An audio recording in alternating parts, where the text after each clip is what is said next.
Hello, good evening mga kadugo. Tayo ay magbablog ngayon dito sa ating kennel.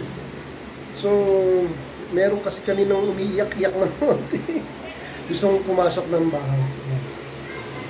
Andrito, tingnan nyo ha. Dito. Kasama yan. Ito, medyo madilim na nga. Yan, paggabi na. So mga kadugo, na-notice ko na naiinitan sila yan, labas-labas ang dila nila, pero lagi sila dapat mag-uwi. Isa yan, nag-vlog ako para i-discuss yan kasi ang dami talaga ngayon nagkakaroon na tinatamaan ng heat stroke ng mga alaga nating aso. So ingat lang tayo mga kadog lover. Simple lang naman para iwasan niya, di ba? Lagi sila may tubig. Ako, yung tubig ko, nilalagyan ko ng ice cube, base yan.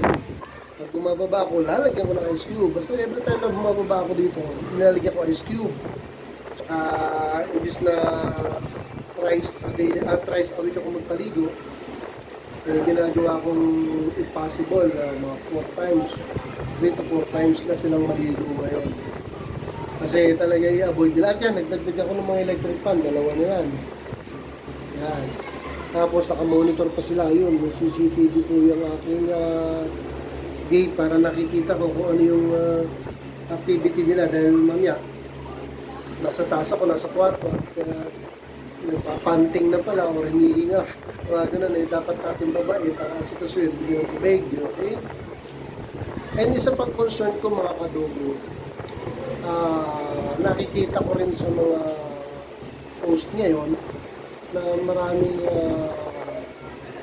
aso na nangangagat. Ito kasi yung time na ang dami talagang nakakagat. Kailan lang dito sa lugar namin may nakagat sa kabila. Mga kadogo, para iwas po natin at safety na rin ng mga pamilya natin, especially ng mga anak natin, at sa atin na rin. Kadalasan kasing nakakagat ngayon yung mga alaga natin na pinalalabas dyan sa daan ng pangalan. Mababait naman sila mga kadugo, sanay nga silang makipag social yung social life nila nandiyan sa daan, di ba? So sanay sila ng ganun, hindi naman sila matatapang, kaya lang po sila, ang dami na lang nakakagat kasi po sa panahon. Okay po, dahil po naiinitan sila, sa daan sila, expose sila sa labas, especially yung mga kaibigan natin at mahal natin mga aspin, sila kasi nasa labas, di po ba? Ang dami na nilang nakakagat dahil nga sa init. Kasi yung init, nagkukosya ng yung behavioral change nila. Kung init na sila, mga kadugo, yung temper nila nagbabago rin. Kasi irritable sila. Kaya nakakagat sila agad. Nainit ang ulo nila, naniinitan sila. Kaso wala naman sila kikita ang tubig. Kaya ingat-ingat lang tayo mga kadugo. Mababait na mga alaga natin na mga asong Pinoy. Ingat lang, ano mga masama doon. Dahil mostly nga sa mga naiinit ang ulo ngayon, yung mga alaga natin, mga asong Pinoy na nasa kanto. Dahil init na init sila. So iba yung temper nila. Kaya marami tayong nababalita ang nakakagat.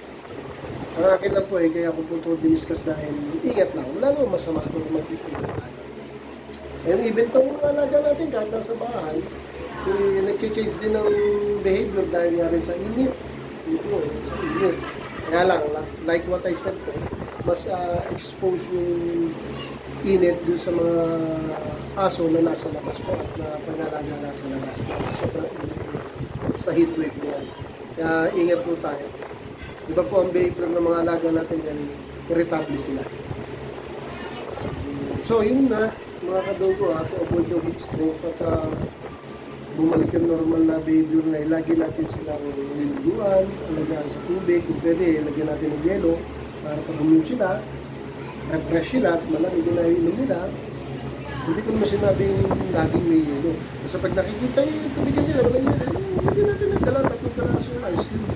So yung 5 pisong ice cube, itatagal yun sa loob ng isang araw dahil patatlo-tatlong piraso, 2 piraso lang lalagyan natin sa inumin na nila. Di ba kasi nalalamigan sila. Siyempre, kung mahal natin mga alaga natin, alagaan natin. Pag ako umuk natin, uupo natin, uupo natin. Ganyan nila ako kamahal. So, hanggang ngayon, sa to say, hindi pa rin magaling kong kapot. 1 buwan mahigit na nga eh. Kaya kasi hindi gumagaling, ang salarin po, si Oreo. Dahil pag natutulog ako, tinatanong to, ang hilig kasing mag-play bite. Dito talaga kinakagat. Kasi ito yung nakaganon sa kama dahil komportable ako pag nakalaylay siya. Kinakagat. Nandiyan mo, yung sarap ko niya tan eh. Sign of aging nga. Pero nagagalaw ko na. So ayan mga kadogo, alagaan lang po natin ang mga alaga natin. Mapapusa yung aso. Ingat po tayo sa pagbabago ng temperature ng kapaligiran. Ingat po, talagang marami tayong ngayon nakikita na nag-nosebleed, yung distemper, yung change of mood, yung mga nagkaroos na ng agad na sila, hindi po ba? So, to avoid ko yan, lagi natin sila i-refresh, paliliguan, pwede lang break din lang. At iwasan po natin silang itali sa labas, tapos nagpilitan, tapos nagpilitan yung hindi na lang po sila sa loob ng bayo, o kung meron tayong soleras, o parang gate, doon lang sila, dahil hindi yung space at kasi relax sila, huwag natin silang manghayaan sa labas. Okay, mga kanato. So, dito lang, concern lang po ako sa mga alaga natin at sa atin na rin tayo sinsuklog talaga yung mga alaga natin.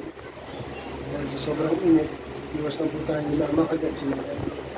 Both naman po mahal natin. Kaso, especially family member natin, yung mga kasama natin, iwas natin sila na makagat sila. So, yan mga kadogo, alagaan po natin dahil tag-init po ngayon. Sinusuyo ko muna ito at magkakainan na sila. Ayun, kasi lalo ng bilay ko, nag-bout ko.